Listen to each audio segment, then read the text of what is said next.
Hello friends, आज हम बात करेंगे स्ट्रेप थॉट के बारे में, जिसमें हम पढ़ेंगे स्ट्रेप थॉट क्या होता है, इसके क्या कारण हैं, इसके क्या लक्षण हैं, इसका ट्रीटमेंट और साथ ही इसकी होम रेमेडी क्या रहेगी।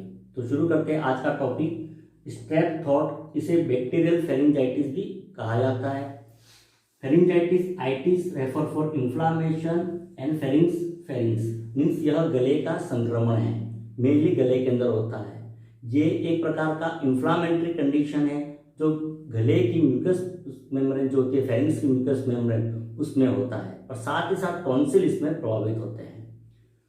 कॉज कारण की अगर बात करें तो ये mainly group A Streptococcus bacteria के कारण से होता है, जिसे स्ट्रेप्टोकोकस पायोजेंस भी कहा जाता है। क्योंकि ये फर्स्ट फॉर्मिंग बैक्टीरिया इसलिए इसका नाम पायोजेंस कहा गया है।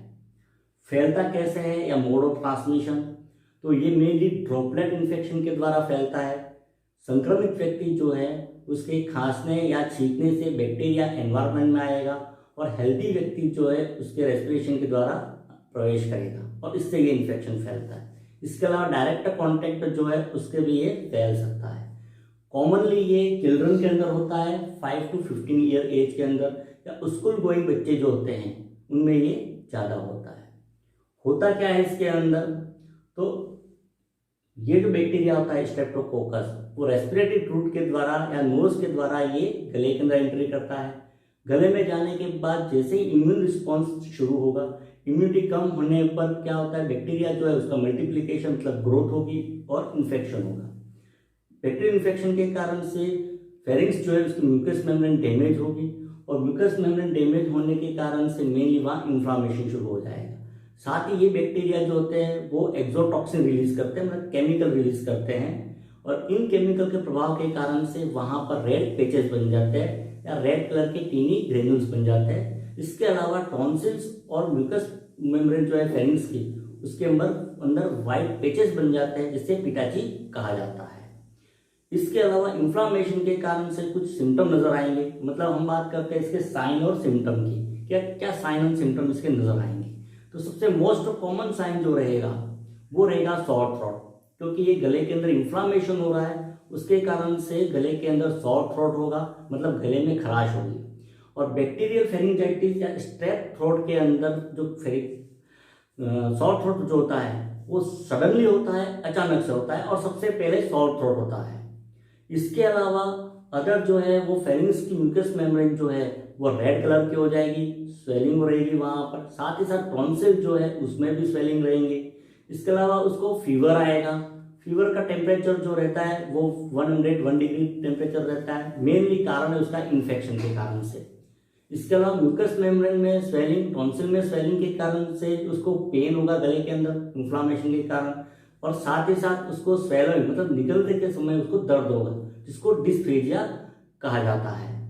इसके अलावा उसको मेनली जो प्रॉब्लम हो सकती है वो हो सकती है उसको मलेज या उसको हेडेक हो सकता है, और लॉस ऑफ एपेटाइट भी उसकी प्रॉब्लम हो सकती है। वायरल कंडीशन है यदि उसको, तो वायरल कंडीशन में उसको रनी नोज होगा, उसको कफिंग होगी उसको, और स्नीजिंग रहेगी। ये थोड़ा वायरस कंडीशन को डिफरेंट करेगा।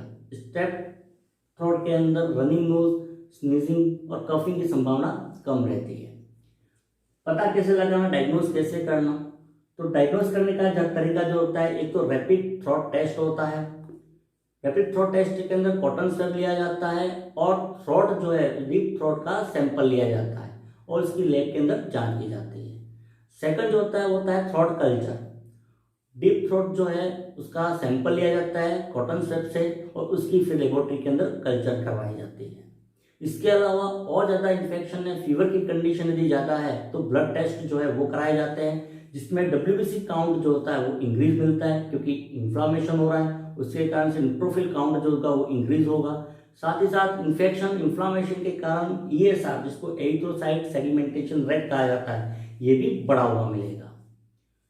ट्रीटमेंट क्या रहेगा इसका, तो ट्रीटमेंट जो रहेगा इसका, क्योंकि ये बैक्टीरियल इन्फेक्शन है इसलिए मोस्ट कॉमन जो यूज़ की जाती है एंटीबायोटिक्स यूज़ की जाएगी। एंटीबायोटिक के अंदर एजिथ्रोमाइसिन, क्लेरिथ्रोमाइसिन, एरिथ्रोमाइसिन इत्यादि का उपयोग किया जाएगा। इसके अलावा सिफलोस्पोरिन की ड्रग भी काम में ली जाती है। लेकिन कोई भी ड्रग जो है वो बिना डॉक्टर प्रिस्क्रिप्शन के नहीं लेनी है। इसके अलावा पेन और फीवर जो है उसके लिए जो यूज़ किया जाएगा वो यूज़ की जाएगी पैरासीटामोल, आइबुप्रोफेन जो है वो प्रिस्क्राइब की जाती है, लेकिन मेडिसिन जो है वो बिना डॉक्टर प्रिस्क्रिप्शन के हमें काम में नहीं लेनी है। घरेलू उपचार क्या करेंगे इसमें?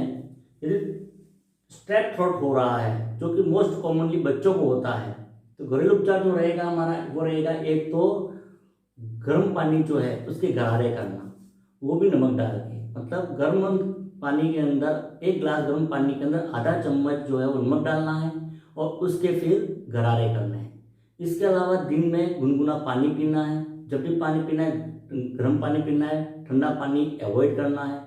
लोजेंस जो होते हैं, लोजेंस जैसे लोजेंस गोलियां होती है चूसने वाली, जैसे स्ट्रेप्सिल है, विक्स है, उसका हम प्रयोग कर सकते हैं, लेकिन इस पर एक बात ध्यान रखनी है कि बच्चे जो है ज़्यादातर छोटे बच्चों को में वो अवॉइड करनी है, क्योंकि वो क्या कर सकते हैं, निगल सकते हैं, उसके कारण से गले में उनके चौक हो सकता है।